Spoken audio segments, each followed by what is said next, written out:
You see, ever since Sowore exposed Wike regarding the mansions that he owns abroad, and he was found on TV trying to defend it, was it trying to explain the mansion in the USA, there are other persons who have come in to state categorically that there are other things that he owns that people don't even know about.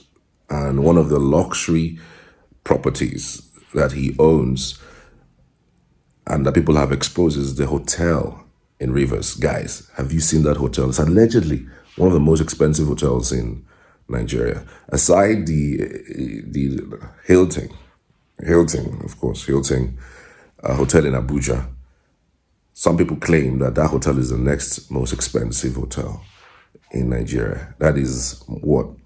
Around 700K for the least room there. Are you kidding me? You can't deal. The hotel is luxurious. So I'm going to leave you with a video of the hotel that has been trending online. Remember, he has also lied about the fact that the so-called properties in abroad was actually given to the wife in trust for the kids by her parents. So it says none of his business. It doesn't care what it is. But then there are other exposures that have also come up to counter that. This is what Sowore has been saying. Let's listen to what Sowore says. He says that one, that that property was given to the kids in trust for way less than the amount that he's claiming. The house was bought for $2 million US, and then they're not given to the kids for $10, for $100. This is actually what they found.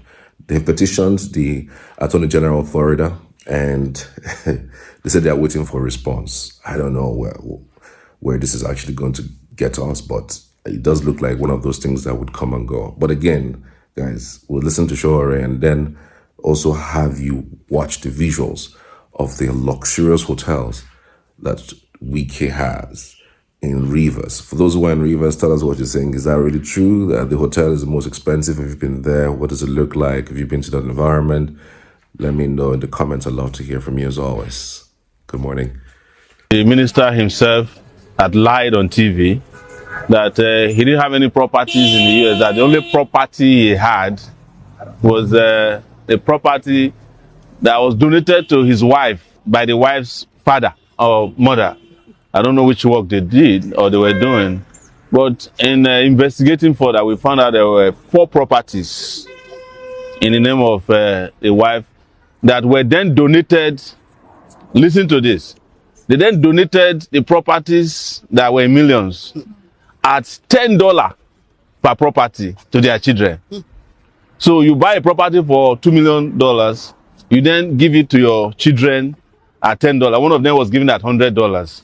So that was where they were caught. And we know that the Nigerian system is too weak to deal with those things. But honestly, the little I know about law, the territorial jurisdiction for that crime is Florida. Yes, yes, it's in Florida, and we have written the Attorney General of Florida to ensure that the investigation commences immediately to unravel how the monies got to the US to buy those properties that are millions of dollars at the time that the people of Rivers, where the minister formerly used to be governor, couldn't even afford clean water, good schools, and hospitals. So Florida will get back to us. We also intend on pursuing the Nigerian side of things. We're still working on those things. So, but we want to thank Nigerians and in the large numbers who have provided information. This is the first time that we crowdsource on finding information on a crime committed on Nigerian. People were sending information. We found hotels in Rivers, multi-billion naira hotels, hospitals, houses, lands in Abuja. There was a land in which we heard that he paid 8 billion naira in cash to buy a piece of land in a River Park Estate. So all these things are not going to go, even if the president of Nigeria refuses, or the EFCC, that has an Enugu that has now tied his eyes. If they cannot do anything, the people of Nigeria will do something about this.